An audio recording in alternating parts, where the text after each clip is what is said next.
இன்னைக்கு நம்ம சமையல் கிச்சன்ல சூப்பரான பச்சி.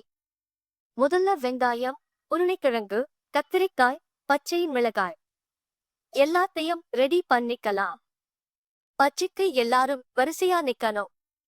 கடலை மாவுல மிளகாய் தூள், மஞ்சள் தூள், உப்பு, சீரகம் எல்லாத்தையும் போடுவோம். மாவுக்கு இவ்வளவு அலங்காரம் தேவையா? கல்யாண போட்ட மாதிரி. இப்ப தண்ணி ஊத்தி நல்லா கலக்கணும். மாவு ரொம்ப கெட்டியா இருக்கக்கூடாது. ரொம்ப தண்ணியா இருந்தாலும் பச்சி நம்மள விட்டு ஓடிட்டோம். காய்கறிகளை அழகா தரக்கிக்கலாம்.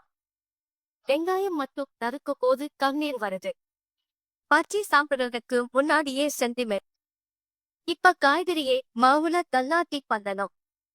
மாவு முழுசா ஒட்டணும்.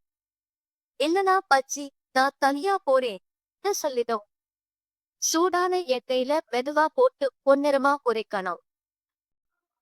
இருபுறமும் நல்லா வெந்ததும் எடுத்துடலாம். கலர் பார்த்தாலே தெரியும். பச்சி பாஸ் ஆயிடுச்சு. இப்போ பொன்னிற பச்சியை எண்ணெயிலிருந்து வெளியே எடுக்கலாம். சூடா இருக்கு. அவசரப்பட்டு சாப்பிடாதீங்க. டாக்கு ராஜினாமா பண்ணிடும்.